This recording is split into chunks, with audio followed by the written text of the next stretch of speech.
Okay, good afternoon, everyone. Very happy to be here.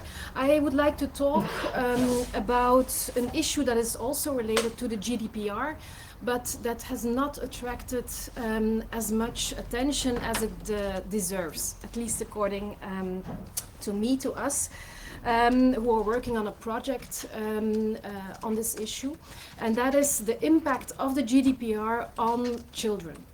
Not only young children, but also adolescents. So I think we can all agree, we all know that from birth, or in some cases even before birth, enormous amounts of data are collected from children. These data are collected by public bodies, by governments, by schools, for instance, education departments, of course, by private companies. We heard a lot about that this morning.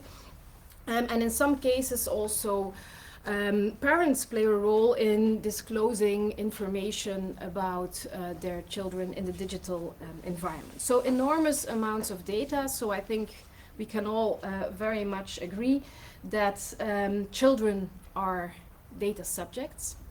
And I think a second thing that we can agree on is that children have a right to protection. This is laid down in many international instruments. The United Nations Convention on the Rights of a Child has a specific right to privacy. And of course, for instance, in the EU, we have the Charter on Fundamental Rights of the European Union, where we not only have Article 7 and 8 on privacy and data protection, but also Article 24 on the rights of children and the fact that their best interests must be taken into account in all matters that affect them. I think the GDPR does a very good job in acknowledging that children have a right to protection. In the Data Protection Directive, there was no mention of children at all.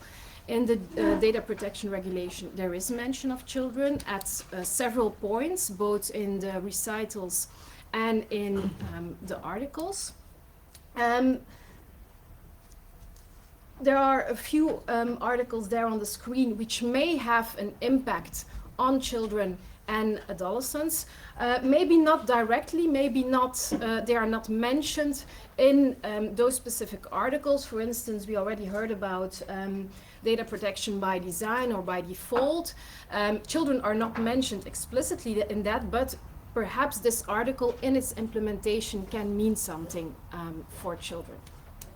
We also have an article that says that any information on the processing of data of children needs to be made clear to them in language that is understandable for them, so language that is child-friendly. So there are some opportunities within the GDPR to provide for a better protection of children when their personal data are being processed. But in this discussion, there is a risk that the right to protection might endanger other rights of children. So, for instance, their rights to participation. The UNCRC, so the United Nations Convention on the Rights of a Child, states very clearly that children not only have a right to protection, but also to participation. So that means, for instance, participating in online social network services in the digital environment to an important extent. One article of the GDPR is particularly relevant in this context, and that is Article 8. Article 8 states that if you're a provider of information society services and you want to use consent as a basis to process personal data of children, you need to obtain parental consent if the data is of a child under 16 years of age. I suppose that you all know that the COPPA law in the United States has a similar principle, but there the age limit is set at 13. In the proposal of the Commission for the GDPR, the age was also 13. It is only in the very late stages of the legislative process that the age has been increased to 16 years of age. However, there is a possibility in the article to lower the age. So national legislators can take an active decision to lower the age, but it cannot be lower than 13. So they can decide that the age is 13, 14, 15, or 16. And if data is processed of children under this particular age that will be chosen, there is a need for parental consent. What does this lead to, or what is, it's not totally correct, the image, but what does this lead to, or what can it lead to in the implementation?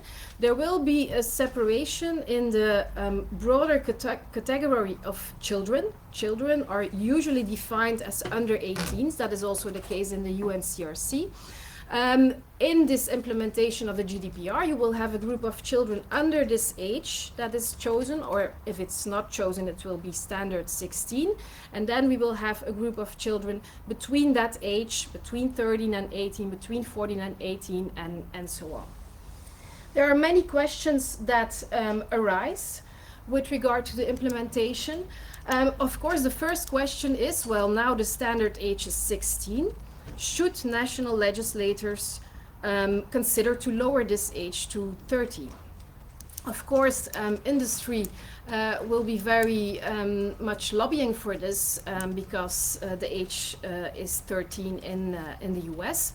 But I think if a choice is made, it needs to be based on something. It needs to be based on evidence, on how children use online services, on their understanding of data collection practices. So not just a decision within a government to take an age without any basis. Of course, it will be a big challenge for the DPAs to enforce these provisions.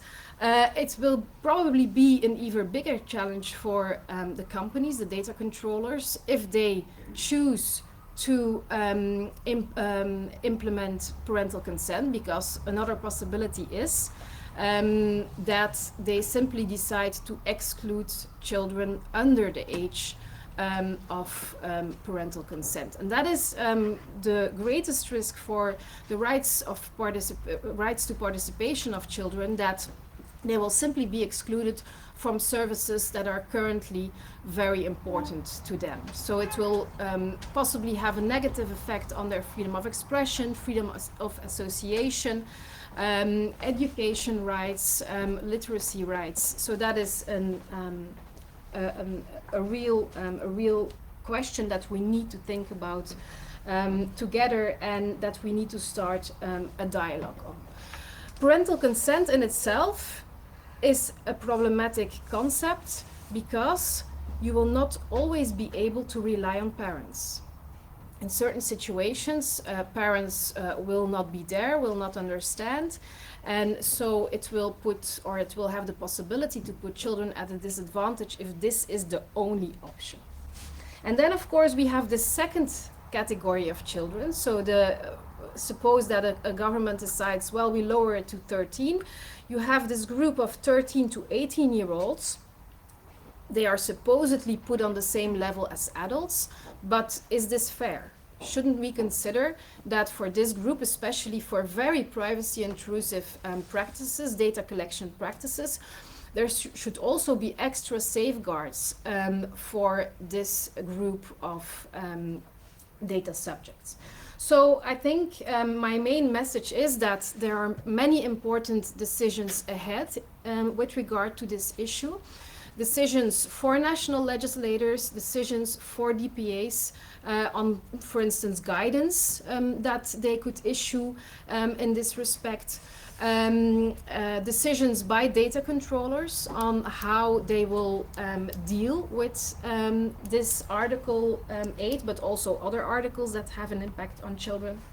And I think also that children deserve an evidence-based approach. So these decisions that will be made, I think it would be it is really necessary that we take advantage of the evidence that we already have at the moment. Of course, a lot of research still has to be done, but we do have already a good body of research on how children use online services, on how many under 13-year-olds, for instance, actually do have Facebook accounts or other accounts on other social media.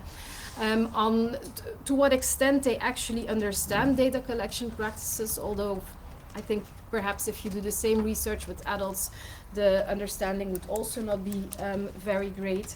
And of course, also very important insights into technology. These technologies, for instance, that will verify parental consent, are they effective? Can they be circumvented? Also from that area, input will be necessary. So I would like to have this issue a little bit higher on the policy agenda. The GDPR is a huge piece of legislation. There's a lot to do for DPAs, for instance, and this issue always gets a little bit to the bottom of the priority list, and I do think it deserves more attention. Thank you.